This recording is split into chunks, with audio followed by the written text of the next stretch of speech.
Keempat, tadarus Al-Quran boleh?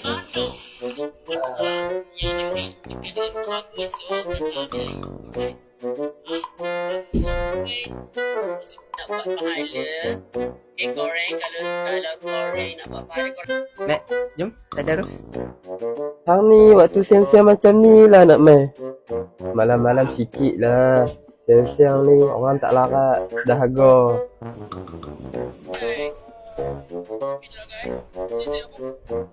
Aduh, ngantuk lah. Tidur jap lah. Kom. Mek. Oh, siapa Mek? Mek, oh Mek. Jom tadarus. Tadi kau kata malam kan? Ish, kau ni ngantuk lah. Esok lah. Dah, jangan kacau aku. Lah. Tentu pula. Subhanalladzi biyadihi malakutu kulli syai'in wa ilaihi turja'un. Sadaqallahul azim. Tadarus Al-Quran ni ikutlah kita nak buat talaki 2 orang pun boleh satu-satu. Kalau nak buat ramai-ramai pun tak apa lagi bagus. Tapi kalau Nabi dulu, Nabi bertalaki dengan malaikat Jibril setiap kali Ramadan sekali khatam. Ramadan terakhir Nabi 2 kali khatam. Yang kita sampai sekarang tak khatam. Yalah, tak habis lagi Ramadan. InsyaAllah lah.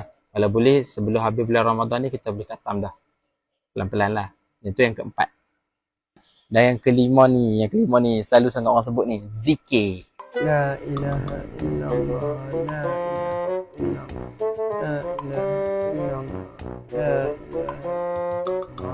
La ilaha illallah.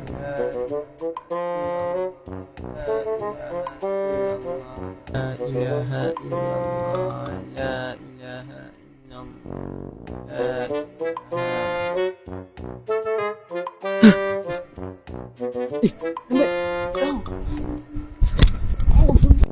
Allahu Akbar, Allah. La ilaha illallah, la ilaha illallah. Ya, zikir. Zikir ni, kita kena perbanyakkan zikir. Kalau ikut bulan-bulan sebelum ni pun kita ada jam zikir, tapi kurang kan. Masuk bulan Ramadan ni kita cari zikir dengan khasiat-khasiatnya. Ataupun kita zikir, bukan niat nak dapatkan apa-apa khasiat, tapi niat untuk dapatkan redha Allah pun dah cukup dah. Yang tu je lah 5 amalan yang kita perlu buat masa bulan Ramadan. Hakikatnya kalau kita dapat share 100 amalan sekalipun dan kita dapat buat semua 100 amalan sekalipun, tapi tak ada ikhlas kat hati, hanya sebabkan kita nak pujian orang, bukan nak keredaan Allah semata-mata, maka tak ada nilai pun amalan tu di sisi Allah, hanya akan menjadi debu.